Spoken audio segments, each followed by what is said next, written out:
Hello all, today we are going to discuss on a very important topic. We are going to discuss about the Artemis program and the Artemis Accord. So this program and the accords that are there that are great, definitely of great significance because India has joined the accords recently. So in today's session we are going to cover up the complete details associated with programs, the principles that it aims for, and with that majorly we are going to focus that how this accord and signing of the accords becomes significantly important for India at this moment. Firstly, let us know what is this Artemis mission. And NASA's Artemis mission is touted as the next generation of lunar exploration, and it is named after the twin sister of Apollo from Greek mythology. So Artemis is also name given to the goddess of the moon. It is the first in a series of increasingly complex missions that will enable actually human exploration to the moon and Mars, right?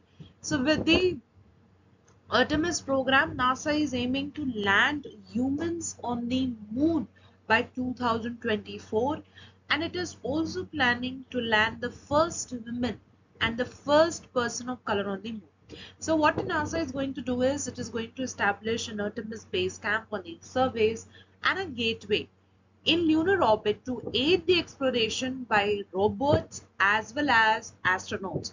So this gateway that we're talking about, it is going to be a critical component of NASA's sustainable lunar explorations, and it is also going to serve as a multi-purpose outpost orbiting the moon.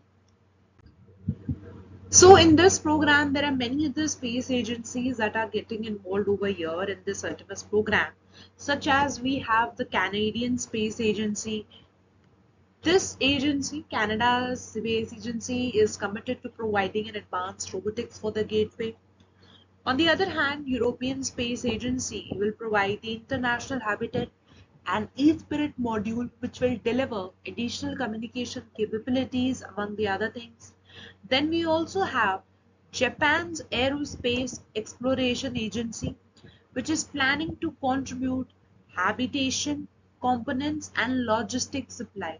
So all of you, if you look here, that the Canadian Space Agency, European Space Agency, Japan Aerospace Exploration Agency, they are coming with some contribution.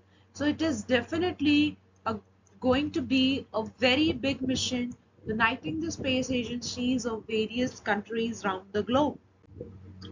Now, talking about Artemis Accords, what is this Artemis Accords? So they are some non-binding. Here the thing that has to be highlighted is that they are not binding, but non-binding set of principles. And these non-binding set of principles, they aim to, guide civil space explorations that are being used in the current 21st century. So this is the basic definition that we can provide over here. So these non-binding principles, they are going to help to ensure the maintenance of a safe and as well as predictable outer space environment. So here we have to see that it has to be safe as well as predictable in nature. So NASA, in coordination with the US Department of State, established these accords in 2020 together with 7 other founding member nations. So if you look at, there are many signatories to this particular accord, and new member countries are joining it. If you look at the strength of the countries, it's very big that are part of this accord. So as of now, the countries that have signed the accords are Australia, Bahrain, Brazil, Canada, Colombia, Czech Republic, France, Israel, Italy, Japan, Luxembourg, Mexico, New Zealand, Nigeria, Poland, the Republic of Korea, Romania, then we have Rwanda, we have Saudi Arabia, we also have Singapore, we have Spain, we have Ukraine, we have United Arab Emirates, we have UK and America. and the recent member to join these accords is India. So if you look at such big powers, such big countries are being part of a mission, and definitely this mission, these accords become all more important to understand. Now, these accords are laid on certain principles. So we will be discussing about the principle. The first and the foremost principle is principle of peaceful purposes. So it is very much consistent with the Outer Space Treaty.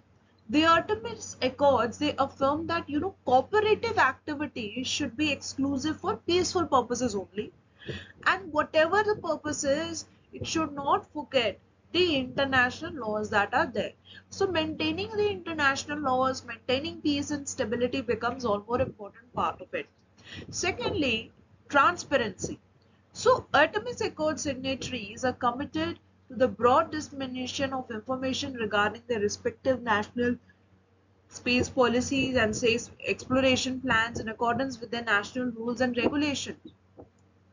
Then interoperability, it basically aims to enhance the potential for the space exploration that is very much safe in nature and also robust among the cooperative nations. Then also if we talk about another major principle, that is emergency assistance. So all the accord signatory, they commit to taking all reasonable efforts to render necessary assistance to personnel in outer space one in distress, and acknowledge their obligations under the agreement on the rescue of the astronauts, the return of the astronauts, and the returns of objects which are launched into outer space. Then talking about the principle of registration of space objects. So there has to be appropriate registration of the space objects that can help to mitigate the risk of harmful interference. So the Artemis Accords, it basically reinforces the importance of meeting the obligations under the registration convention. Then there have been released the scientific data. Then sharing the scientific data. Sharing is a very, very important part over here, and that too with the global community in a timely and transparent manner. So if you look at the principles carefully, such as transparency, emergency assistance, so basically a program, an accord that aims to have data for the global community and which is committing towards transparency into the system with providing necessary emergency assistance. So altogether, these are the core principles of these programs. Also, some other principles are here that you have to be very much important over here protecting the heritage. So all the accord signatories, they intend to preserve historically significant human or robotic landing sites, whether it is a Arctic craft or whether it is a spacecraft also. Then on other thing that it has mentioned is about the space resources. So the whatever the space resources are, their utilization should be done in a manner that is complying with the Outer Space Treaty, and it can benefit the humankind, and it is very much critical to sustainable operations.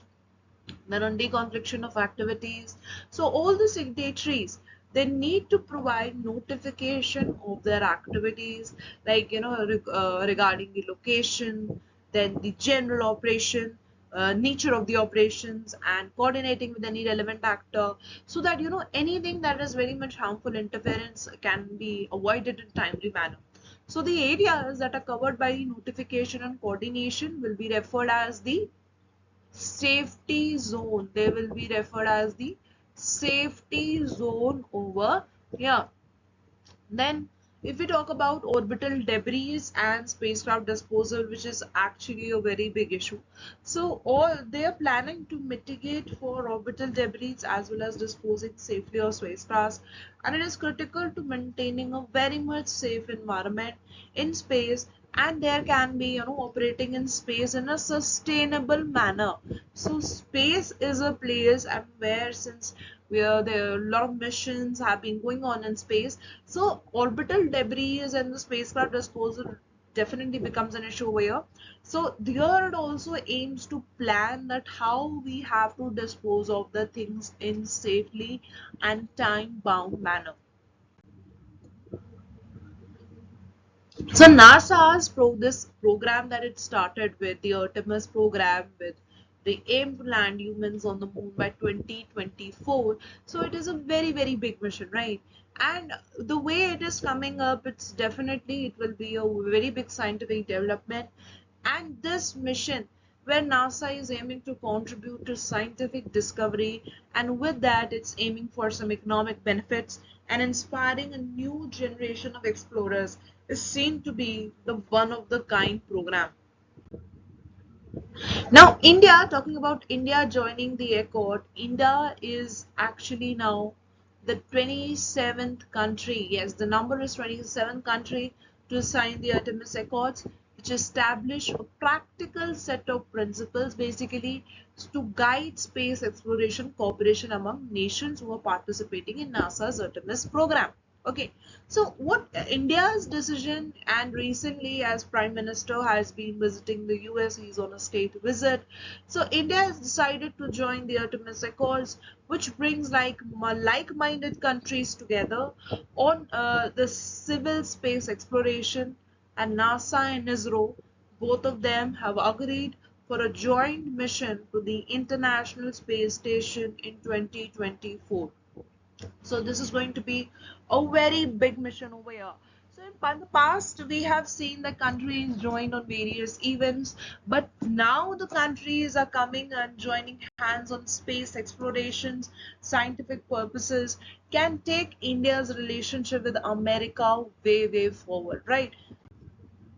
So also, a senior administrator officials, they have reported that before the meeting between Prime Minister of India and the President of America, he said that on space we will be able to announce that India is signing the Artemis Accords, and it advances a common mission for space exploration for the benefit of all humankind. If you go by the words, if you go by the agenda, if you go by the goals, they all highlight over one thing over here, is that the mission is going to be a very big space exploration mission altogether. And as major countries become part of this space exploration mission, it's definitely going to bring a lot of things on the table. Sharing of technology, sharing of ideas would be there, and building a strong relationship net is also seen. So this is everything is goes back to the Outer Space Treaty, and this was signed in 1967. So as we have just discussed that it is non-binding, right? It's completely non-binding here, and it is an American-led effort to return humans to the moon by 2025, and the goal is that we have to expand our explorations, expand space exploration to Mars and beyond. So here if you look at many space agencies of various countries like ISRO and NASA coming together, and there have been there will be a lot of human space lift cooperation. So if any technology, and specifically in such arenas, if any country is coming up with, there are bound to be errors, and India has already seen failure of such kind of missions. So it becomes all more important that with the sharing of technology, what we can bring things on the table. Now for India, it is definitely a big deal. So the agreement between India and America is significant as it comes on the heels of the Indian Space Agency planning to launch the Chandrayaan-3 mission to the moon. So the two countries have already been cooperating on lunar missions before, but however, it was largely remained limited to sharing the knowledge. So this new accord will ensure resource sharing as well. So, ISRO and NASA are already working on a joint project to study natural hazards such as melting of ice, then on the issue of groundwater supply, and other environmental factors that are contributing to the rising pace of climate change across the world. So we can say that space is the next big domain after land, water, and air. So while India and America have agreed on sending Indian astronauts to the International Space Station, it will still take some time. So the more immediate benefit will be like sharing information on human spaceflight, and space is the next big domain of power play. And the Artemis Accords will open up new doors for India, especially at a time when China has been emerging as a next big player in space. So Beijing has already established and commenced scientific research on its space station Tiangong and announced plans to land Chinese nationals on the moon before 2030. So in this way, if you look at this budding relationship between India and America can be of great help. With this, we end the session here. Thank you.